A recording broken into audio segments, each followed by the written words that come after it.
Hi, I'm Rob Johnson with the law firm of R.D. Johnson Law Offices.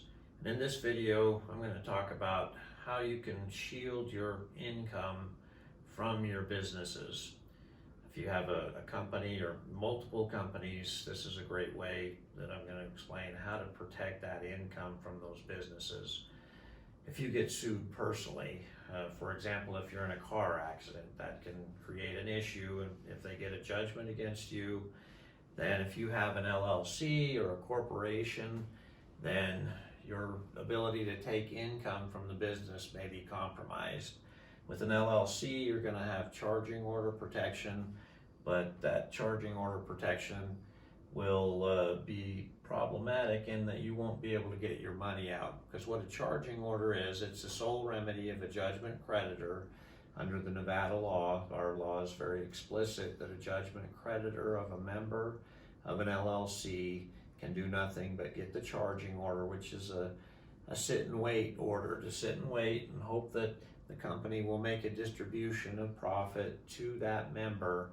And a charging order is an order from the court to deliver that payment to the judgment creditor if the distribution is made. That's the bad news. The good news is that our law in Nevada specifies that a judgment creditor of that member can't force the company to make a distribution of money or assets. That's their exclusive remedy.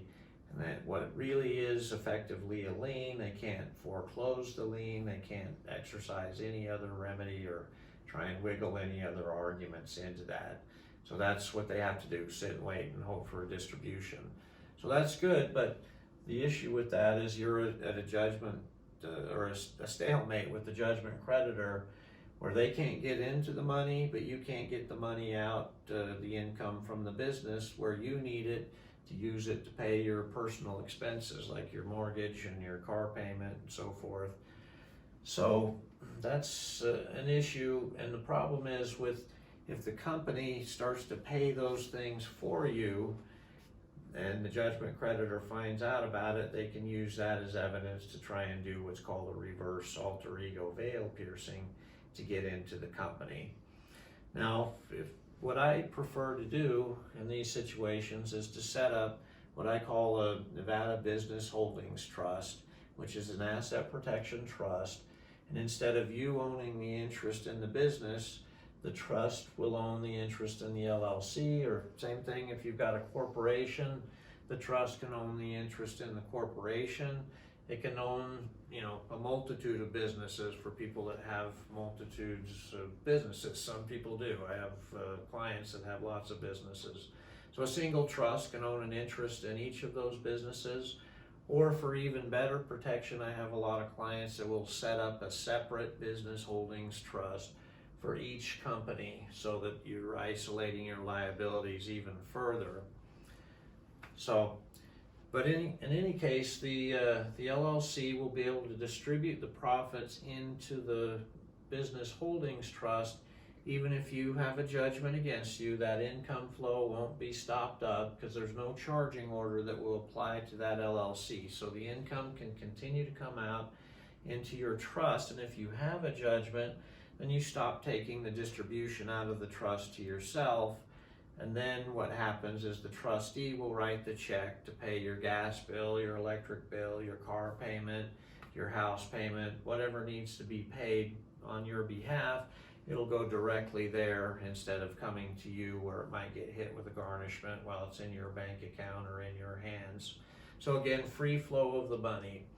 Now another plus, this enables you, for those who prefer this, to like to have some anonymity on their business holdings. If you give the business holdings trust an anonymous name, like for an LLC, we'll file the LLC with the trust as the managing member. And if that has an anonymous name, then people that are snooping around to try and find what your business holdings are, it makes it more difficult to find. That's not the end all. The end all is the protection that the trust provides, and that's the important thing. And the Business Holdings Trust is an asset protection trust. It's statutory law in Nevada, and our trust statute that enables this specifies that if a judgment creditor wants to come after what's in the trust, they can only come after something that's been transferred to the trust, they have to prove that what transferred from you to the trust was fraudulent as to that creditor specifically at the time of the transfer, absent a proving of fraudulent intent by clear and convincing evidence, which is a higher legal standard. They are not going to be able to get into the trust, and it's a shortened statute of limitations. It's 2 years for an unknown creditor that you didn't know of at the time of the transfer to bring an action, and again, it has to be for fraud only if it wasn't fraudulent. So if it's a future creditor, far stretch that would be fraudulent. But in any case, they'd have to prove fraudulent intent by clear and convincing evidence. After the 2-year period, they can't even bring that action at all. If it's a known creditor at the time of the transfer, then the law specifies that it's 2 years or 6 months from the time they knew or reasonably should have known of the transfer. And it says if it's a transfer on the public record, then that fixes the time of their legal knowledge regardless of their actual knowledge. And I would argue that a transfer of an LLC membership interest would be a transfer on the public record. If you were a member of record, that would be on the Secretary of State site, so that would limit that time for them to come against that. In any case, if they did, their sole remedy would be a charging order against the LLC.